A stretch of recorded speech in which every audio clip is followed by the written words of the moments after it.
El Señor esté con ustedes. Con tu espíritu. Proclamación del Santo Evangelio según San Marcos. Gloria a ti, Señor. Por la señal de la Santa Cruz de nuestros enemigos, líbranos, Señor Dios nuestro, en el nombre del Padre, del Hijo y del Espíritu Santo. Amén. En aquel tiempo le acercaban a Jesús niños para que los tocara, pero los discípulos los regañaban.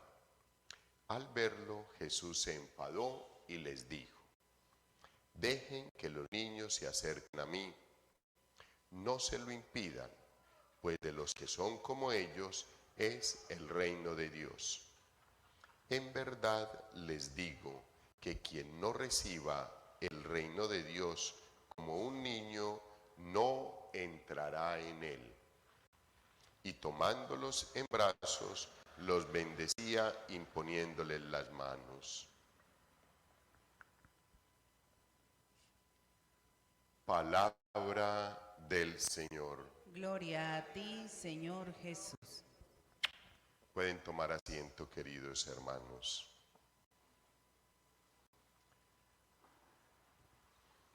Durante toda esta semana hemos escuchado al apóstol Santiago, que nos trae en la lectura del día un mensaje muy especial. Y el apóstol Santiago ha estado durante esta semana recordándonos cómo tenemos que vivir, qué es lo importante para el reino de los cielos, recordándonos cómo debemos de actuar nosotros los hijos de Dios, todos los seres humanos, pero sobre todo los hijos de Dios, porque no todos los seres humanos creen en Dios. Y este mensaje es para seres humanos, hijos de Dios, que creemos en Él. La palabra de Dios no le dice nada a un ateo. La palabra de Dios no le dice nada a una persona que no tiene fe. Por eso la fe es una de las tres virtudes teologales que debemos de pedir. Teologales es porque vienen de Dios y a Dios hay que pedírselas. Solamente Dios hace crecer las virtudes teologales: fe, esperanza y caridad. Entonces, queridos hermanos, el apóstol Santiago hoy nos recuerda muy especialmente una cantidad de hechos interesantes, comportamientos importantes y actitudes que nosotros debemos de tener.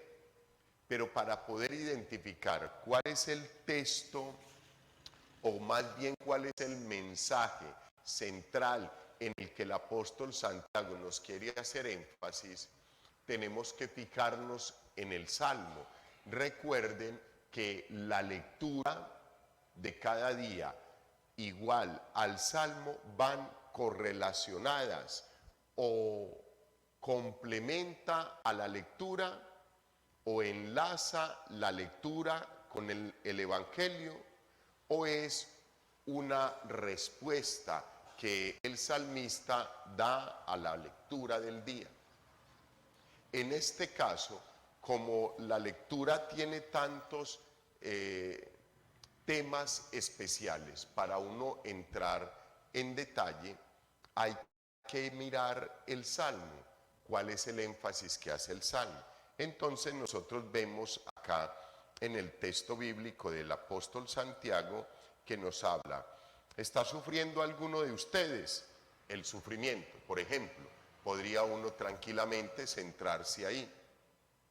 Rece. ¿Está contento? La alegría. Podría uno detenerse en la alegría. Estamos contentos, somos felices. ¿Qué pasa en nuestras vidas? Nos dice: cante. Si está alegre, cante. ¿Está enfermo alguno de ustedes? Llame a los presbíteros. Entonces aparece la enfermedad, el canto, la tristeza, la alegría. Y todo eso hace parte de la vida del ser humano. Todo eso hace parte de nuestro diario vivir. Entonces, ¿cómo entender qué es lo que el Señor me quiere decir? Y así sucesivamente. Luego nos da un testimonio hermoso de lo que fue el profeta Elías. Elías era semejante a nosotros en el sufrimiento y en todas las fragilidades del ser humano. Pero Elías era un hombre de oración y oró al cielo en un momento en que había una sequía profunda y llovió fuertemente del cielo. Cuando ya la gente pedía que cesara la lluvia, Elías volvió a orar a Dios y cesó la lluvia. Entonces miren todos los temas que hay ahí en el texto bíblico del apóstol Santiago. Pero si nosotros vamos a ver el texto bíblico de el Salmo responsorial, que decíamos: suba, Señor, mi oración como incienso en tu presencia. Esa era la respuesta. Entonces, ¿qué nos dice esa respuesta? El tema central que nos quiere traer el apóstol Santiago es la oración.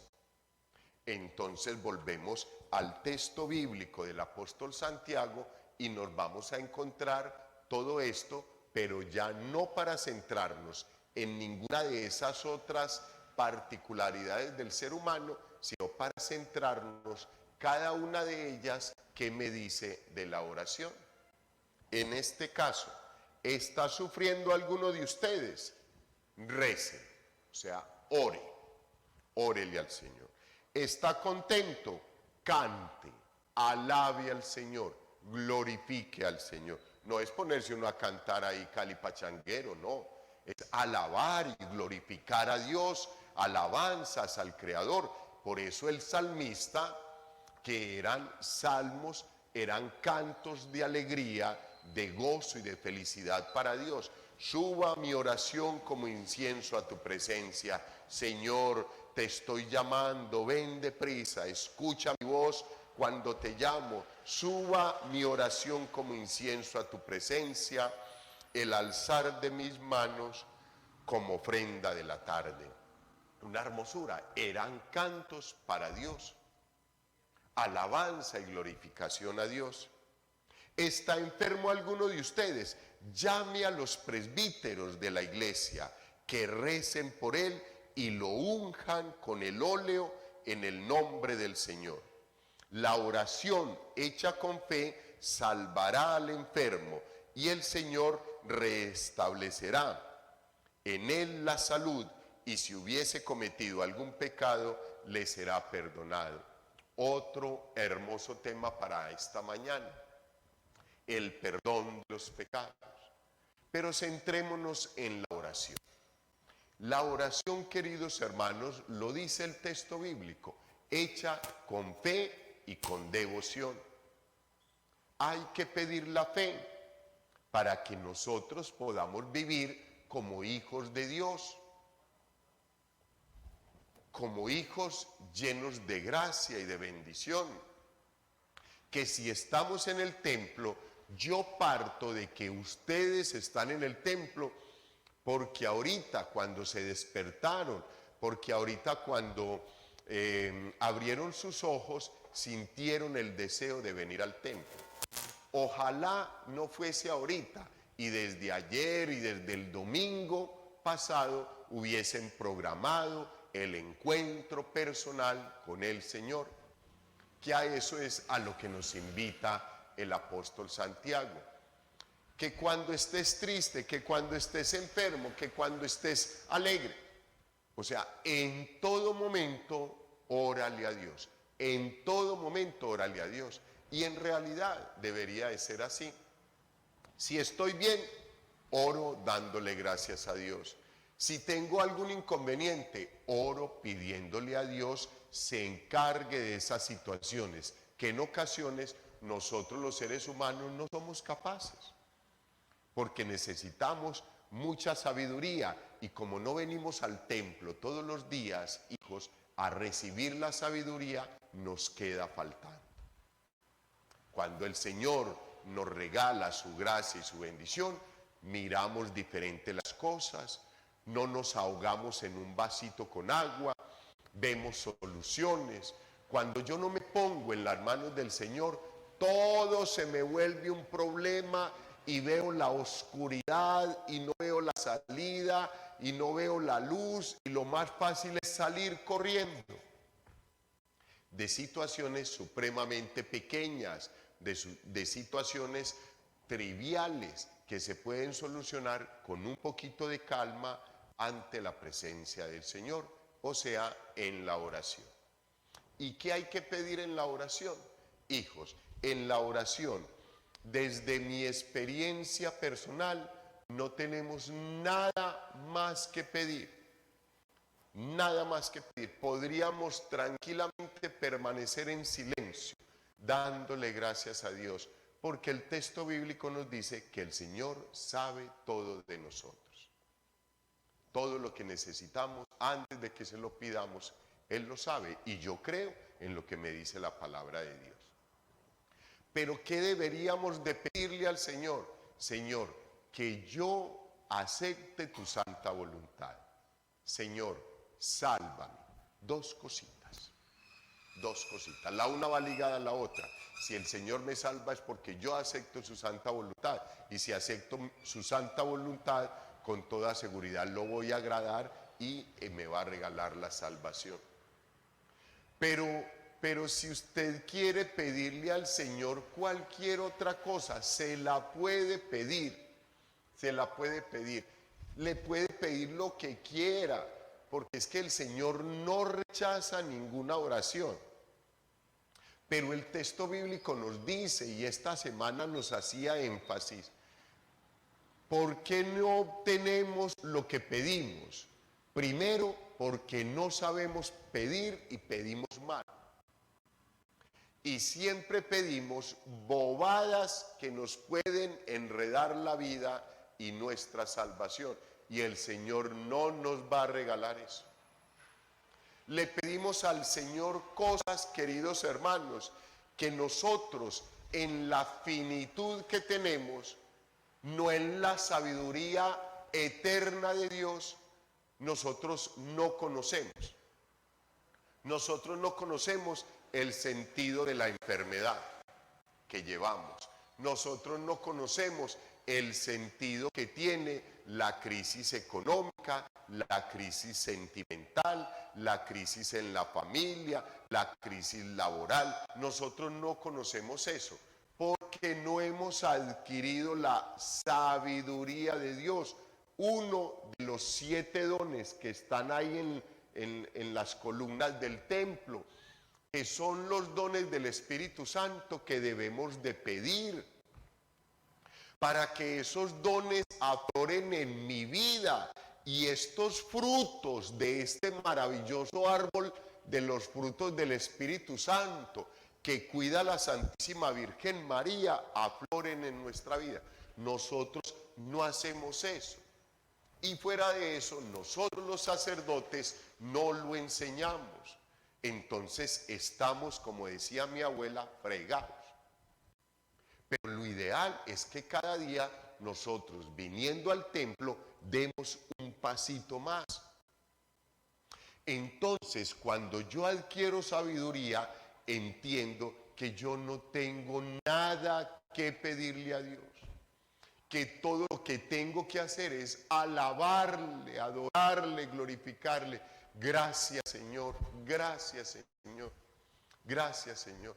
Él no me va a dejar solo, porque Él me creó por amor, y yo no concibo en mi mente un Dios que me ha creado por amor y como que me vaya a tirar allá, vaya a ver qué hace.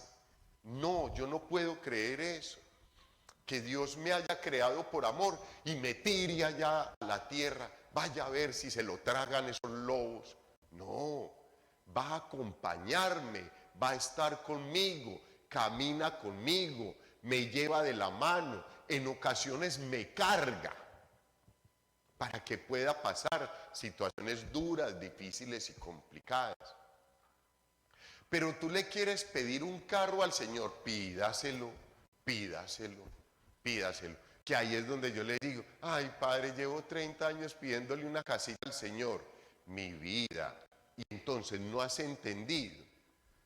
Ay Padre, mi amor, deja que la voluntad del Señor se cumpla en tu vida, piensa solamente en eso. Pero ¿por qué no me la ha regalado y a la vecina le ha dado 2? ¿Yo qué voy a saber? ¿Yo qué voy a saber? El Señor sabe. Hijos, es que por eso les digo, por eso yo les insisto, vengan al templo todos los días para que analicemos y escuchemos ese mensaje maravilloso del Señor. No hemos escuchado la parábola de los talentos, no la hemos escuchado para entender por qué unos tienen más y otros tenemos menos. Y por qué los que tienen más, con eso tienen que ser felices, y los que tenemos menos, con eso tenemos que ser felices. Y que los que tienen más, más se les complica la vida, y los que tenemos menos, menos se nos complica la vida. Porque los que tienen más bendiciones y bienes materiales, ¿dónde está tu corazón? ¿Dónde está tu tesoro? Los que tenemos menos, ¿dónde está nuestro corazón? En nuestro tesoro, que es el Señor. Hijos, ¿qué nos dice la parábola de los talentos? 5 talentos tenía el dueño de la viña. Tenía unos talentos, a uno le dio 5, al otro le dio 3 y al otro le dio 1 talento. Y al que le dio 5, ahí mismo arrancó y comenzó a negociar y comenzó a producir esos talentos y los hizo multiplicar. Vivió bien, disfrutó los talentos que le había dado el Señor. Al que le dio 3 igual. Y al que le dio 1, cogió, se fue, cavó un hueco, lo enterró y ¡pum! Al tiempo regresa el Señor a pedir cuenta de los talentos. Al que le dio 5 apareció con 5 y le dijo, y vea, otros 5. ¿Qué le dice el Señor? Siervo bueno, maravilloso. Lo que te di, lo pusiste a producir. Al que tenía 3, le presentó otros 3. Y al que le dio 1, apareció con el mismo talento. Y fuera de eso, reprochándole al Señor, como yo sabía que usted iba a venir a reclamar lo que no me había dado, ahí tiene su talento. Como sé que eres tan exigente, tuve miedo y lo escondí. Una bobada mía, y entonces ya se la descargó al otro. Tuve miedo, lo escondí, pero ahí tiene lo suyo. ¿Qué le dice el Señor? Siervo negligente y holgazán. Con que sabías que pido lo que no doy, con que sabías que soy muy mala clase, con que sabías que, listo, quítenle ese talento y désenlo al que tiene 10. Y a este siervo inútil que lo tiren a la cena, al fuego eterno. Hijos, ¿qué es lo que nos dice el texto bíblico? Hombre, seamos felices con lo que tenemos. Seamos felices con lo que tenemos. El que tenía 5 fue y se puso a trabajar. El que tenía 3 no le puso a pensar, porque a mí 3 y a este 5. No, se fue a trabajar y produjeron. Pero este siervo holgazán va y lo entierra y después le echa la culpa al dueño del talento. Luego, la respuesta y el análisis de esa parábola nos la da el mismo Señor. Y nos dice, a cada uno le dio según sus capacidades. ¿Ya? ¿Por qué tiene más el vecino que yo? Pues el Señor vio en él más fortalezas para que administrara, vio en él que no se iba a perder con lo que le estaba dando. En mí vio que si me daba ese carro o esa casa, yo me iba a desorganizar, me iba a dejar llevar por las pasiones, los deseos, por cualquier cantidad de cosas, y entonces el Señor no me va a dar eso. Pero entonces podemos pedirle, pídanle, hijos, no hay problema. Yo le recomiendo, no le pidamos sino aceptar su santa voluntad y que nos salve, punto, no más, porque Él lo demás lo conoce. Y fuera de eso te ha regalado más de 10.000 talentos. Capacidad de pensar, inteligencia, conocimiento, formación, familia, fuerza laboral, ganas, deseos, proyección, sueños, propósitos, proyectos, todo eso. Pongámoslos a trabajar, no nos estemos fijando en lo que tiene el otro, pongámoslos a trabajar. La salud maravillosa que el Señor nos ha regalado y poder seguir adelante. Todo eso siempre de rodillas al Señor, amando al Señor, orándole al Señor, encomendándole toda mi vida, todo mi ser, mi salud, mi economía, mi familia, mi amor, mi fe, mi esperanza, mi todo. Se lo encomiendo al Señor. Y así llegamos al texto bíblico del Evangelio, queridos hermanos, que es muy bonito. Y hoy el Señor nos pone muy, por ejemplo, la presencia de los niños. En aquel tiempo le acercaban a Jesús niños para que los tocara, pero los discípulos los regañaban.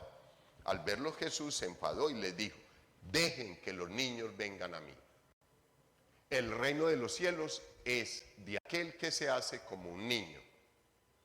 Y entonces, hijos, hay que tener en cuenta algo, que los niños del tiempo del Señor Jesús no son los mismos de este tiempo.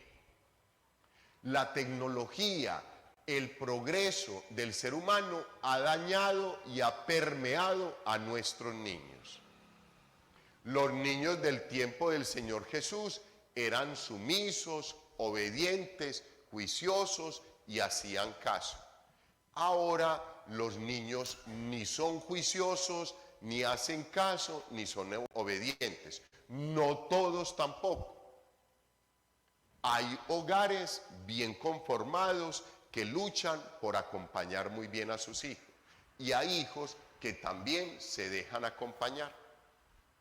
¿A qué se refería el Señor cuando decía el reino de los cielos es como los niños, como el que se hace como un niño, para el que se hace como un niño? Hay tres elementos, queridos hermanos, que en los niños son supremamente hermosos, sean lo que sean.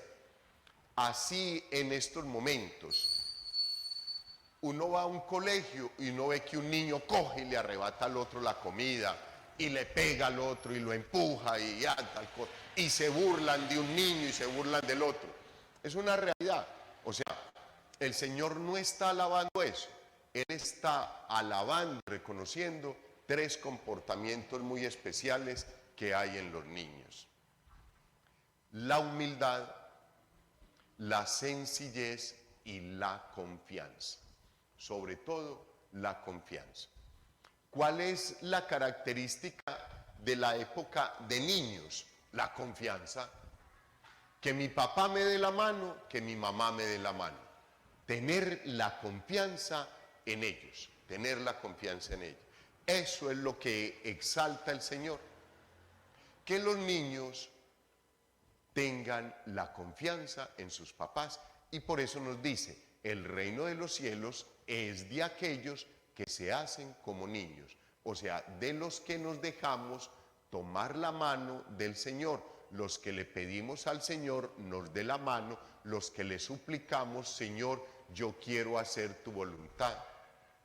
El papá le dice a un niño, vamos, el niño ahora le dice, ¿para dónde? No, yo quiero quedarme a jugar. Pero antes, tranquilamente, el papá decía o la mamá, vamos, y el niño ahí mismo se pegaba en la mano. Confianza, confianza, confianza. Tranquilamente, el niño le puede decir, ¿para dónde vamos? Venga, no pregunte para dónde vamos.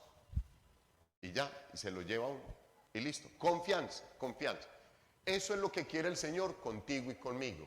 Que nos confiemos a Él, que tengamos confianza en Él, que nos lleva de la mano. Y con toda seguridad no nos llevará por un mal camino. Siempre nos llevará por el camino de la salvación. Gloria al Padre, al Hijo y al Espíritu Santo.